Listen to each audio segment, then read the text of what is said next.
Good morning. जय श्री राधे कृष्णा। प्रणाम India, नमस्ते इंडिया, खम्मा गनी। Agrawal coaching centre Gangapur city के ऑनलाइन यूट्यूब प्लेटफॉर्म पर आप सभी का हार्दिक स्वागत, अभिनंदन। और हम चर्चा करने वाले हैं आज के सेशन में इंडियन इकोनॉमी, भारतीय अर्थव्यवस्था, कृषि में वृद्धि एवं विकास। तो सभी साथी लाइव क्लास में जुड़ने का अधिक से अधिक प्रयास करेंगे, अधिक से अधिक जुड़ने का प्रयास करेंगे।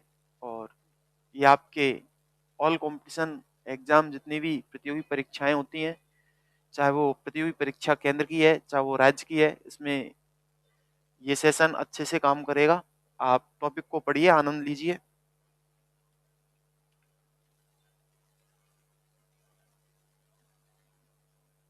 टॉपिक है भारतीय अर्थव्यवस्था, इंडियन इकोनॉमी, और स्पेशली कृषि में वृद्धि एवं विकास, कृषि में वृद्धि एवं विकास, इसके बारे में हम चर्चा करने वाले हैं। ठीक है। Sonu Meena, Ram Ram sir ji. Gautam Meena, good evening. Good evening sir ji, good evening नहीं है, अब गुड मॉर्निंग है। ठीक है। हाँ, तो कोई दिक्कत नहीं है सोनू जी, गौतम जी। आप क्लास को ज़्यादा से ज़्यादा शेयर करें। क्लास स्टार्ट करने वाले हैं हम, और चलो स्टार्ट करते हैं बिना टाइम खर्च किए। सब आज चर्चा करने वाले हैं हम भारतीय अर्थव्यवस्था, भारतीय अर्थव्यवस्था,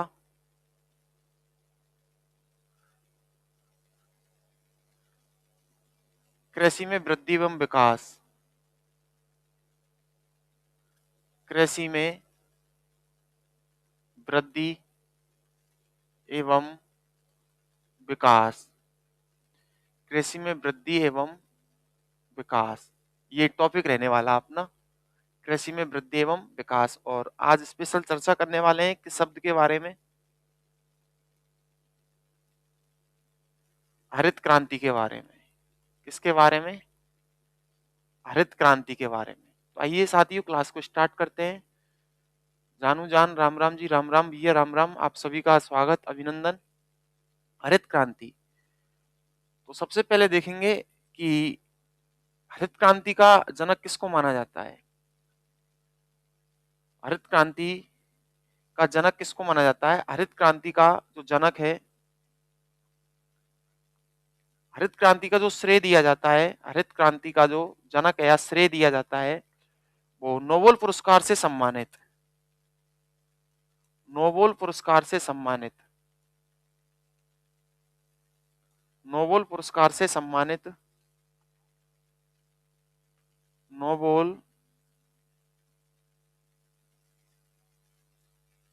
पुरस्कार से सम्मानित, नोबेल पुरस्कार से सम्मानित अमेरिकन वैज्ञानिक,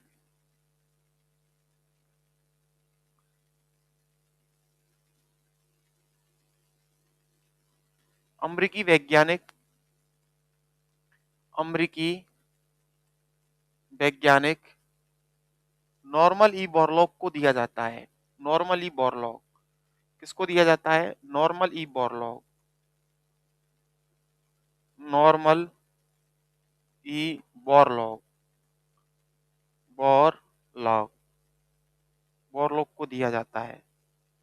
हरित क्रांति का जो श्रेय दिया जाता है वो किसको दिया जाता है? नॉर्मन ई बोरलॉग को। सर साइंस ऑनलाइन नहीं पढ़ाते क्या? साइंस वाले सर से मैं बोल दूंगा, आपकी बात को वहां तक पहुंचा दूंगा। ठीक है, वो पढ़ा देंगे आपको। तो हरित क्रांति का जो श्रेय दिया जाता है वो नोबेल पुरस्कार से सम्मानित अमेरिकन वैज्ञानिक नॉर्मन ई बोरलॉग को दिया जाता है, जबकि भारत में हरित क्रांति का जो श्रेय दिया जाता है वो डॉक्टर एम एस स्वामीनाथन को दिया जाता है। भारत में हरित क्रांति का श्रेय, भारत में हरित क्रांति का श्रेय, भारत में हरित क्रांति का श्रेय, भारत में हरित क्रांति का श्रेय, भारत में हरित क्रांति का श्रेय एम एस स्वामीनाथन को दिया जाता है।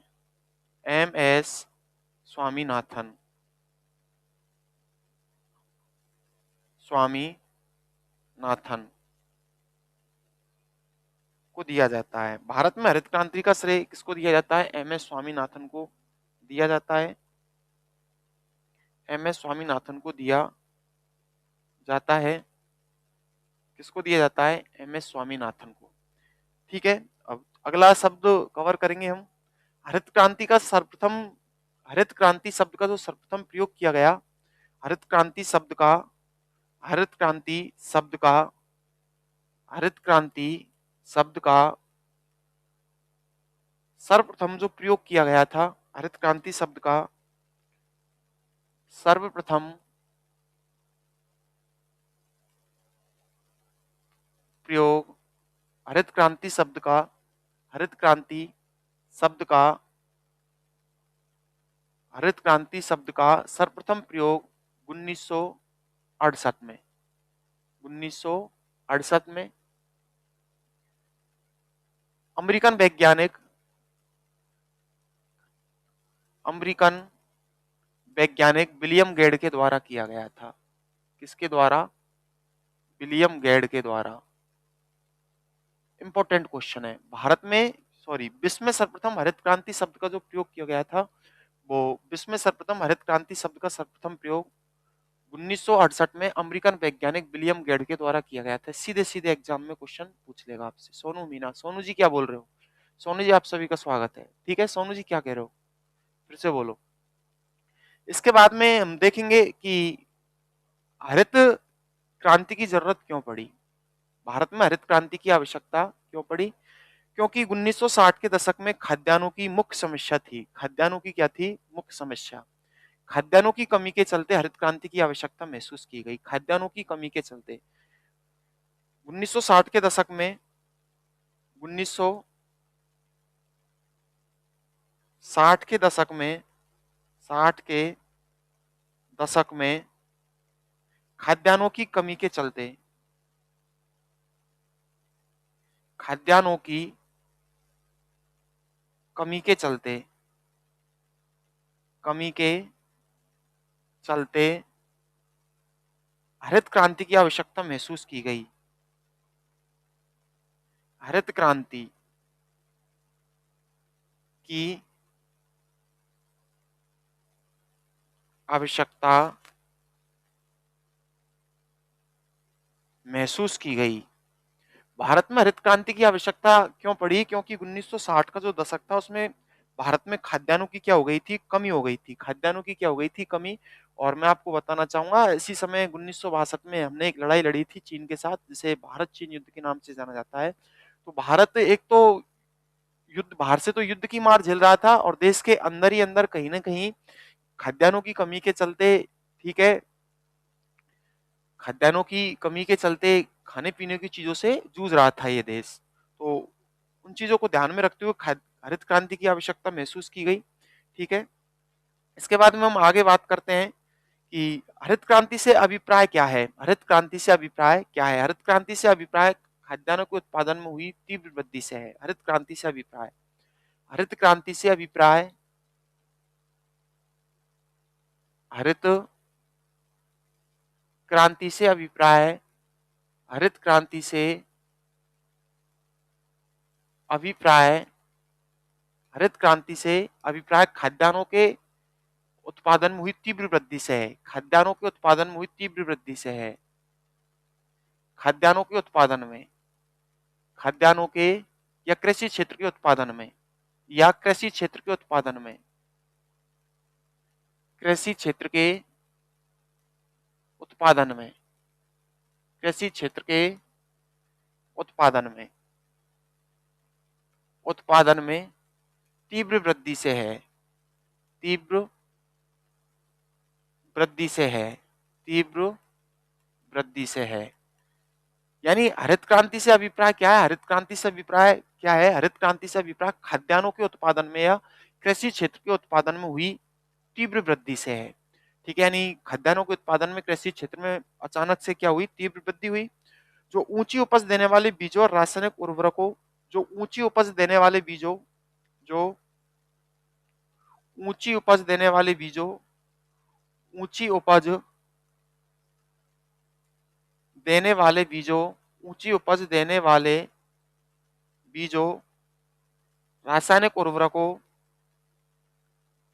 रासायनिक उर्वरकों, रासायनिक उर्वरकों, कीटनाशकों, कीटनाशकों, रासायनिक उर्वरकों, कीटनाशकों, कृषि यंत्रीकरण, बेहतर सिंचाई प्रणाली, कृषि यंत्रीकरण, कृषि यंत्रीकरण, कृषि यंत्रीकरण, बेहतर सिंचाई प्रणाली, बेहतर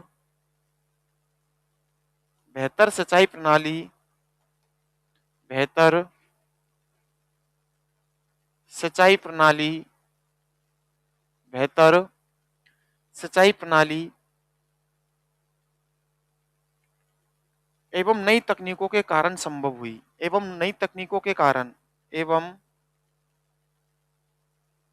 नई तकनीकों के कारण, नई तकनीकों के कारण 1960 के दशक में संभव हुई। 1960 के दशक में 1960 के दशक में संभव हुई, संभव हुई। कहने का मतलब क्या है, हरित क्रांति से अभिप्राय क्या है, तो थोड़ा सा देख लीजिए। हरित क्रांति से अभिप्राय खाद्यान्नों के उत्पादन में या कृषि क्षेत्र के उत्पादन में हुई तीव्र वृद्धि से है। जो ऊंची उपज देने वाले बीज, ऊंची उपज देने वाले जो बीज लाए गए थे मित्रों साथियों, वो मेक्सिको से लाए गए थे। रासायनिक उर्वरक, ठीक है, रासायनिक उर्वरकों की सहायता ली गई इसमें। कीटनाशकों का प्रयोग किया गया था, जिसको खरपतवार नाशी बोला जाता है, ठीक है, खरपतवार को नष्ट करने के लिए और कीटों को नष्ट करने के लिए इसका इस्तेमाल किया जाता है। कृषि यंत्रीकरण, ठीक है, बेहतर सिंचाई प्रणाली, बेहतर सिंचाई प्रणाली व नई तकनीकों के कारण 1960 के दशक में क्या संभव हो पाया, हरित क्रांति संभव हो पाई, खाद्यान्नों के उत्पादन में तीव्र वृद्धि हो पाई। समस्या 1960 के दशक में खाद्यान्न संकट की समस्या के समाधान हेतु 1966-67 में मेक्सिको से लाए गए गेहूं एवं चावल की अधिक उपज देने वाले बीजों का प्रयोग किया गया। आगे देखिए 1966-67 में 1966-67 में 1966-67 में मेक्सिको से लाए गए, मेक्सिको से मेक्सिको से लाए गए ऊंची उपज देने वाले, ऊंची उपज ऊंची उपज देने वाले, ऊंची उपज देने वाले, ऊंची उपज देने वाले बीजों का क्या किया गया था, प्रयोग किया गया, प्रयोग किया गया। यानी 1966-67 में जो हरित क्रांति हुई है साथियों, उसमें कहां से लाए गए बीजों का इस्तेमाल किया गया था। 1966-67 में मेक्सिको से लाए गए ऊंची उपज देने वाले बीजों का क्या किया जाता है, प्रयोग किया जाता है। 1966-67 में मेक्सिको से लाए गए गेहूं व चावल की अधिक उपज देने वाले बीजों का प्रयोग किया गया था। ऊंची उपज देने वाले बीजों का प्रयोग किया गया था या गेहूं व चावल के बीजों का प्रयोग किया गया था। गेहूं व चावल, विशेष रूप से किसकी बात की गई है यहाँ, गेहूं व चावल, गेहूं व चावल, गेहूं व चावल के के बीजों का प्रयोग किया गया था, का प्रयोग किया गया, प्रयोग किया गया। तो आपसे एग्जाम में पूछा जा सकता है कि 1966-67 में मेक्सिको से लाए गए ऊंची उपज देने वाले बीजों का प्रयोग किया गया, किसके बीज लाए गए थे, तो गेहूं व चावल के बीजों का इसमें प्रयोग किया जाता है। ठीक है, अब मैं डायरेक्ट आने वाले एग्जाम की दृष्टि से मेन मेन पॉइंटों की बात करूंगा। अब हरित क्रांति से मुख्य रूप से किन फसलों के उत्पादन में वृद्धि हुई, गेहूं व चावल के उत्पादन में वृद्धि हुई, गेहूं व चावल के उत्पादन में तीव्र वृद्धि हुई। गेहूं व चावल, गेहूं व चावल के उत्पादन में, के उत्पादन में क्या होती है? तीव्र वृद्धि होती है कि उत्पादन में तीव्र वृद्धि होती है, वृद्धि होती है। गेहूं व चावल के उत्पादन में क्या होती है? गेहूं व चावल के उत्पादन में तीव्र वृद्धि को ही भारत में हरित क्रांति कहा गया। हरित क्रांति से सर्वाधिक लाभान्वित होने वाले राज्य, लाभान्वित होने वाले राज्य, क्रांति से लाभान्वित होने वाले राज्य, हरित क्रांति से सर्वाधिक लाभान्वित, लाभान्वित होने वाले राज्य, लाभान्वित होने वाले राज्य, होने वाले राज्य हरियाणा, हरियाणा, पंजाब और उत्तर प्रदेश था, और उत्तर प्रदेश, और उत्तर प्रदेश था, उत्तर प्रदेश। यानी हरित क्रांति से सर्वाधिक लाभ किन राज्यों को मिला? आईएएस मोटिवेशनल अरुण गुर्जर, मार अरुण, हाँ आई क्या बोल रहे हो Arun ji? IAS motivational Arun Gurjar, sir ji Ram Ram, Arun भैया राम राम, आप सभी का स्वागत, अभिनंदन। ठीक है, क्लास को शेयर कीजिए अरुण जी। तो देखिए, गेहूं व चावल के उत्पादन में हरित क्रांति से किसके उत्पादन में वृद्धि हुई? गेहूं, हरित क्रांति से गेहूं व चावल के उत्पादन में तीव्र वृद्धि हुई। और हरित क्रांति से सर्वाधिक लाभान्वित होने वाले जो राज्य थे, हरित क्रांति से सर्वाधिक लाभान्वित होने वाले जो राज्य थे वो हरियाणा था, पंजाब था और उत्तर प्रदेश था। पंजाब, हरियाणा और उत्तर प्रदेश। थोड़ा सा आप आगे देख लीजिए। ठीक है, और खाद्यान्न उत्पादन में हुई तीव्र वृद्धि को ही भारत में क्या कहा गया? हरित क्रांति कहा गया। खाद्यान्न उत्पादन में, या सीधे सीधे हम बोल सकते हैं कृषि उत्पादन में हुई तीव्र वृद्धि को ही भारत में क्या कहा गया? हरित क्रांति कहा गया। खाद्यान्न उत्पादन में या कृषि के उत्पादन में हुई तीव्र वृद्धि को हरित क्रांति कहा गया। खाद्यान्न उत्पादन, खाद्यान्न उत्पादन, खाद्यान्न या कृषि के उत्पादन में हुई तीव्र वृद्धि को, कृषि के उत्पादन में, कृषि के उत्पादन में हुई तीव्र वृद्धि को, तीव्र वृद्धि को, तीव्र वृद्धि को क्या कहा गया था? हरित क्रांति कहा गया। क्या कहा गया? हरित क्रांति कहा गया। इसके बाद में आगे की चर्चा करते हैं। ठीक है,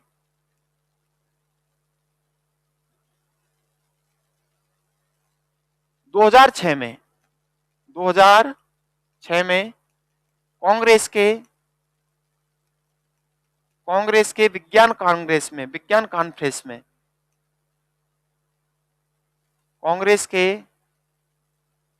विज्ञान कॉन्फ्रेंस में, विज्ञान कॉन्फ्रेंस, कॉन्फ्रेंस, कॉन्फ्रेंस 2006 में, 2006 में द्वितीय हरित क्रांति की शुरुआत की गई। द्वितीय हरित क्रांति की शुरुआत की गई। द्वितीय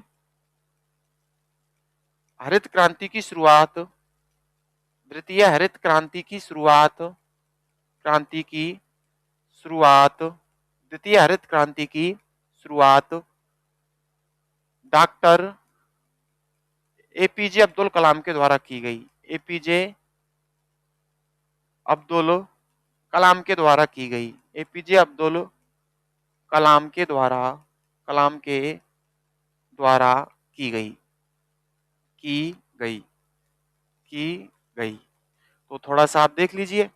प्रथम हरित क्रांति 1966-67 में होती है, और द्वितीय हरित क्रांति की जो आगाज किया गया वो 2006 में डॉक्टर एपीजे अब्दुल कलाम के द्वारा किया गया था, और इसमें जैविक खेती को बढ़ावा दिया गया था। द्वितीय हरित क्रांति में, द्वितीय हरित क्रांति में, द्वितीय हरित क्रांति में, द्वितीय हरित क्रांति में जैविक खेती को बढ़ावा दिया गया। जैविक खेती को, जैविक खेती को बढ़ावा दिया गया।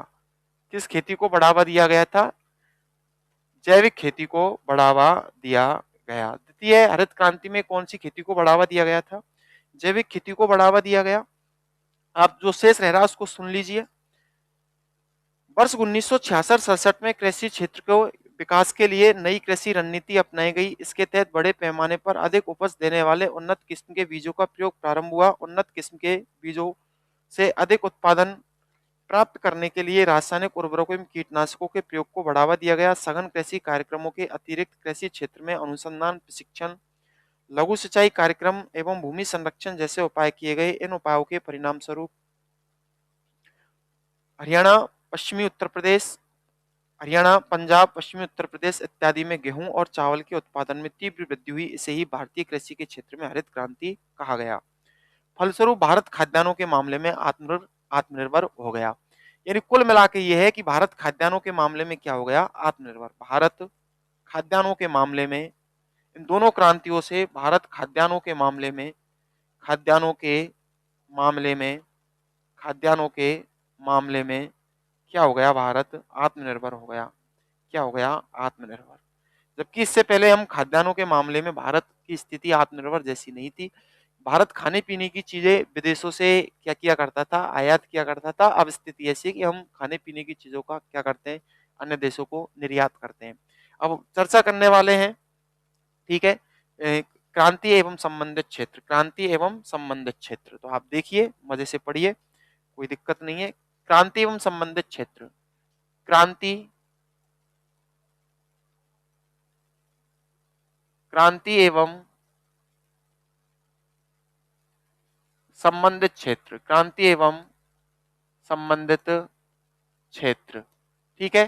तो इधर तो लेंगे हम क्रांति, इधर तो पढ़ेंगे क्रांति, और इधर पढ़ेंगे संबंधित क्षेत्र या फिर उत्पादन। संबंधित क्षेत्र या उत्पादन, संबंधित क्षेत्र, संबंधित क्षेत्र या उत्पादन, या उत्पादन। यहां से थोड़ा सा आप देख लीजिए।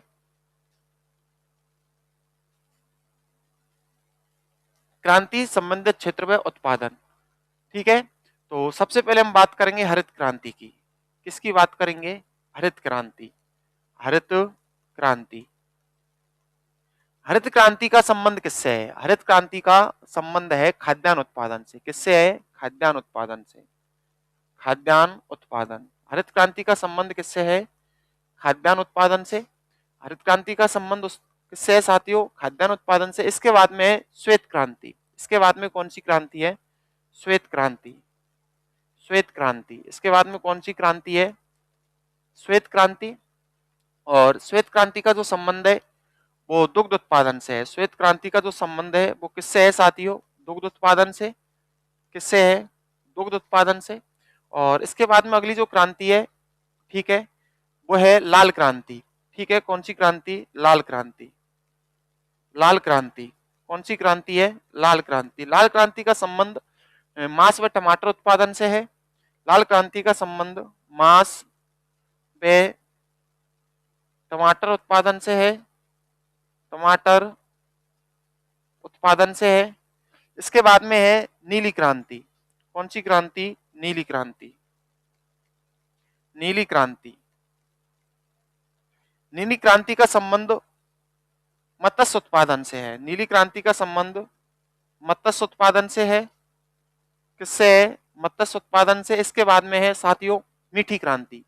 मीठी क्रांति का संबंध शहद उत्पादन से है। मीठी क्रांति, मीठी क्रांति, कौन सी क्रांति, मीठी क्रांति। मीठी क्रांति का संबंध किससे है, शहद उत्पादन से। शहद उत्पादन से। मीठी क्रांति का संबंध किससे है, शहद उत्पादन से। इसके बाद में सुनहरी क्रांति का संबंध किससे है, सुनहरी क्रांति का संबंध बागवानी, शहद व फल उत्पादन से। सुनहरी क्रांति, सुनहरी क्रांति, सुनहरी क्रांति। सुनहरी क्रांति का संबंध किससे है, बागवानी, बागवानी, फल, बागवानी, फल और आपके शहद उत्पादन से। फल व शहद उत्पादन से, शहद उत्पादन से, शहद उत्पादन से। ये कुछ क्रांति है और ये संबंधित क्षेत्र या फिर उत्पादन है।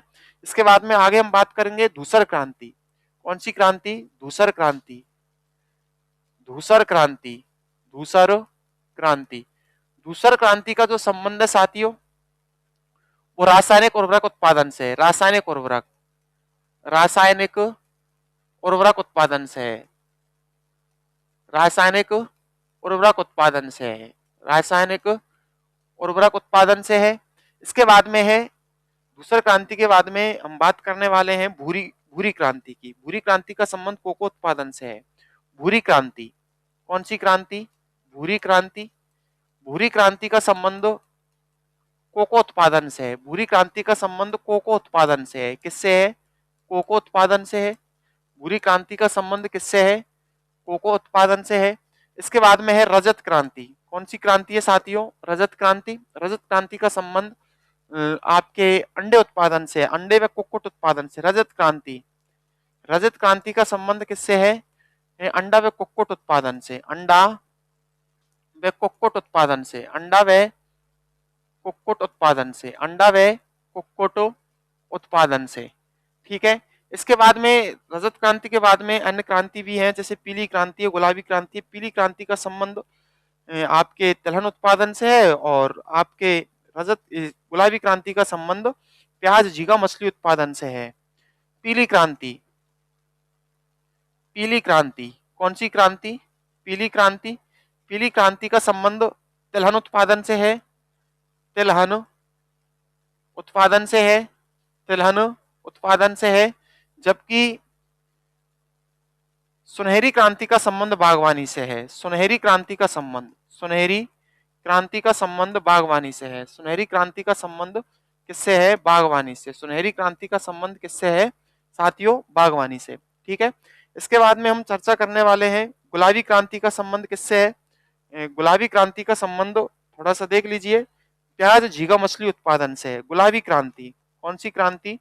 गुलाबी क्रांति। गुलाबी क्रांति का संबंध किससे है? प्याज व झींगा उत्पादन से, प्याज व झींगा मछली उत्पादन से, प्याज व झींगा उत्पादन से, प्याज व झींगा उत्पादन से, झींगा उत्पादन से। ठीक है। इसके बाद में और भी क्रांतियां हैं। स्वर्ण रेशा क्रांति, स्वर्ण रेशा क्रांति, स्वर्ण रेशा क्रांति। स्वर्ण रेशा क्रांति का उत्पादन जूट उत्पादन से है। किससे है? जूट उत्पादन से। स्वर्ण रेशा क्रांति का संबंध किससे है साथियों? जूट उत्पादन से है। इसके बाद में गोल क्रांति का संबंध आलू उत्पादन से है। गोल क्रांति का संबंध आलू उत्पादन से है। गोल क्रांति, कौन सी क्रांति? गोल क्रांति, गोल क्रांति। गोल क्रांति का संबंध आलू उत्पादन से है। गोल क्रांति का संबंध किससे है? आलू उत्पादन से है, आलू उत्पादन से है। इसके बाद में स्वर्ण रेशा रजत क्रांति, रजत रेशा क्रांति। ठीक है। रजत रेशा क्रांति का संबंध कपास उत्पादन से है। रजत के रेशा क्रांति का संबंध किससे है? कपास उत्पादन से। रजत रेशा क्रांति, रजत रेशा क्रांति का संबंध कपास उत्पादन से है। किससे है? कपास उत्पादन से, कपास उत्पादन से। रजत रेशा क्रांति का संबंध किससे है साथियों? कपास उत्पादन से है।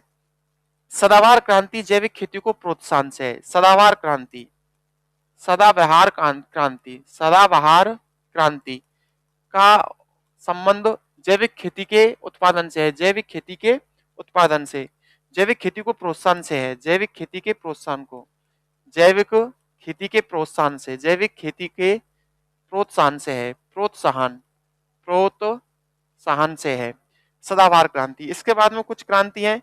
हरित सोना क्रांति, बांस उत्पादन। हरित सोना क्रांति, हरित सोना क्रांति, हरित सोना क्रांति बांस उत्पादन से संबंधित है। किससे संबंधित है? बांस उत्पादन से संबंधित है हरित सोना क्रांति। इसके बाद में है बादामी क्रांति, केसर उत्पादन से। बादामी क्रांति केसर उत्पादन से, बादामी क्रांति केसर उत्पादन से संबंधित है, केसर उत्पादन से संबंधित है। और लास्ट में है इंद्रधनुषी क्रांति, इंद्रधनुषी क्रांति। इंद्रधनुषी क्रांति का संबंध सभी क्षेत्रों में सभी क्षेत्रों के उत्पादन में वृद्धि से है। सभी क्षेत्रों के उत्पादन में वृद्धि से है। सभी क्षेत्रों के उत्पादन में वृद्धि से है। ठीक है, वृद्धि से है। तो थोड़ी सी ये इकोनॉमिक्स मैंने आपको पढ़ाने की कोशिश की है, तो आप थोड़ा सा देख लेना और ये थोड़ा सा देख लीजिए। कृषि, भारतीय अर्थव्यवस्था, कृषि में वृद्धि एवं विकास, ये आपके, जैसे मैं बता देता हूँ ये किस किस में काम आएगी। ये आपके सेकंड ग्रेड टीचर, ठीक है, second grade teacher specially SSC, SSC में बराबर से काम करेगा ये टॉपिक, ठीक है। आरआरबी, आरआरबी, इसके बाद में आपके रीट, ठीक है, रीट यानी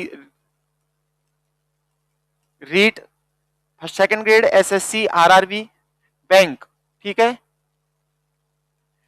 बैंक है, सेकंड ग्रेड है, एसएससी है, आरआरबी है, रीट है और बैंक है, ये बराबर यहाँ टॉपिक काम करेगा।